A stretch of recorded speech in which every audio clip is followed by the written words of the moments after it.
राम राम. मी Prakash Mahajan, Mahajan and Mahajan YouTube चॅनलसाठी. महाराष्ट्र विधानसभेचं अधिवेशनाचा हा शेवटचा आठवडा बहुधा खरात आणि सातारा या दोन गोष्टीवरच जाणार आहे असं दिसतंय. एक दादा कोंडकेचा फार जुना चित्रपट होता, त्यात त्यांनी बुवाची जी व्याख्या केली ती व्याख्या ऐका. खरं सांगू बाई, जन्माला यावन बाबा हो बघा. एकदम बाबा. हा, बाबा म्हणजे काय, म्हणजे काबर कष्ट करायचं नाही, मेहनत करायची नाही, फुकट खायचं. बरं, भांडून बी जास्ती नाही. एक कपली, एक कमल घालून, एक दाढी. बाबा झाला. त्याशिवाय सेवेला माणसं म्हणजे माणसं नाही, बायका. बायका? हा, हात दाबायला बायका, पाय दाबायला बायका, डोकं दाबायला बायका, पाठ दाबायला बायका, हे दाबायला बायका, ते दाबायला बायकाच बायका नुसत्या. आणि त्या बी फुकट हो. काय द्यायचं नाही, काय नाही, नुसता अंगाला लावायचा आणि आशीर्वाद द्यायचा. तस्मात टंबळम खुश बायका खुश, बाबा खुश. दादा कोंडकेंनी बऱ्याच वर्षापूर्वी जे मार्मिक विधान बुवाबाजीविषयी केलं होतं ते आज सुद्धा लागू पडतंय. फरक एवढाच आहे की खरात आणि कफनीच्या जागी जॅकेट घातलं आणि दाढी वाढवली, तुकतुकीत दाढी केली. या दरम्यान काल विधानसभेमध्ये उभाटा गटाचे आमदार अनिल परब खूप तावातावाने बोलत होते. अर्थात त्यांचा रोख शिवसेनेच्या मंत्र्यांनी मार खाल्ला याचा त्यांना आनंद वाटत होता का शिवसेनेचे मंत्री भाजपच्या मंत्र्याच्या अंगावर का गेले नाही याचं दुःख होतं, हे काही कळायला मार्ग नाही. पण मला असं वाटतं कुठंतरी त्यांना आनंद होत होता आणि त्यांनी पुन्हा शिवसेनेच्या मंत्र्याला भरीस घातला, रे तुम्ही कसले वाघ, तुम्ही तर अंगावर जायला पाहिजे होतं. म्हणजे दोघांच्या भांडणात माझा लांबून पाहणारे जसे लोक असतात, अनिल परब त्यापैकी होता. अनिल परबजी, तुम्ही काळजी करू नका. भारतीय जनता पक्ष, शिवसेनेचे दोन्ही प्रमुख नेते माननीय फडणवीसजी, माननीय शिंदेजी ह्याचा निर्णय घेतील. तुम्ही तुमच्यापुरतं बघा. उद्धवजी पुन्हा सभागृहात येताल, कशी येतील याची काळजी करा, आमची काळजी सोडून द्या. पण या दरम्यान मनसे प्रमुख राज ठाकरेंचं एक वक्तव्य काय ते एक्सवर आलेलं आहे. ते वक्तव्य खूप बोलकं, विचार करायला लावण्यासारखं आहे.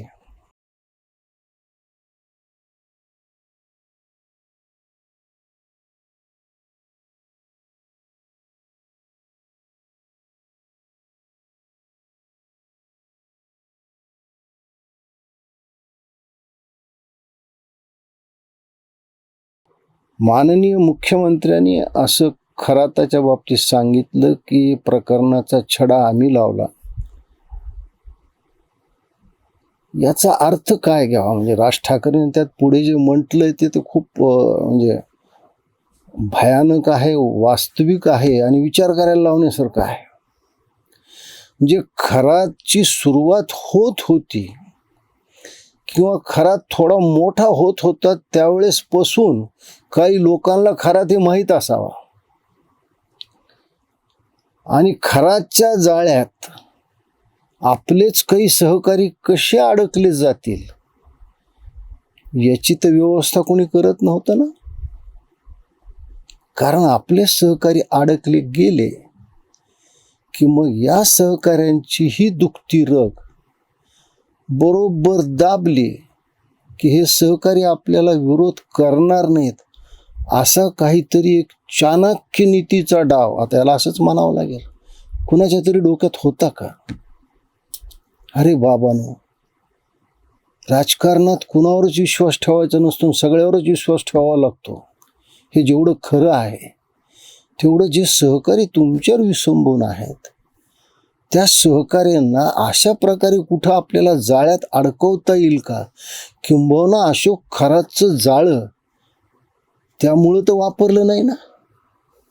कोण राजकारणी अडकले, त्यांचं काय होईल हा विषय सोडून द्या.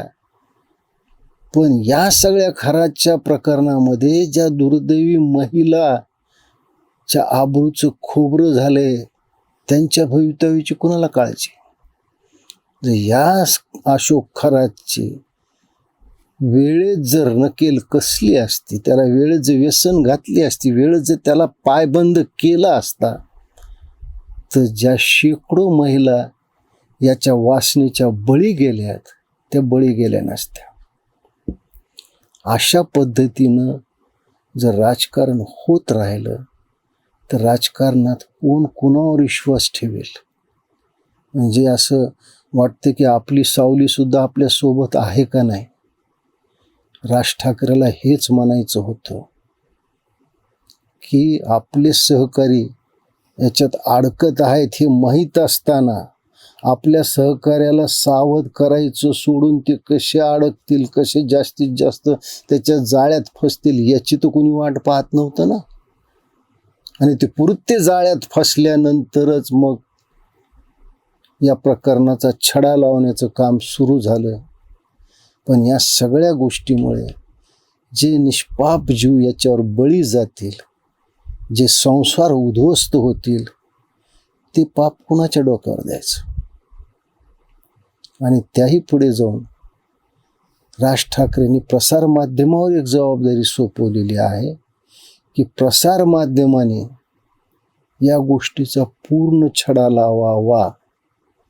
कारण भीती अशी असते की एखाद्या सहकार्याची चूक लक्षात आल्यानंतर, त्याच्याकडून चूक झाल्यानंतर त्या चुकीचा बागलबा उभा करून त्या सहकार्याला आपल्या अंकित ठेवण्याचा तर राजकारणात नेहमीच प्रयत्न होत असतो.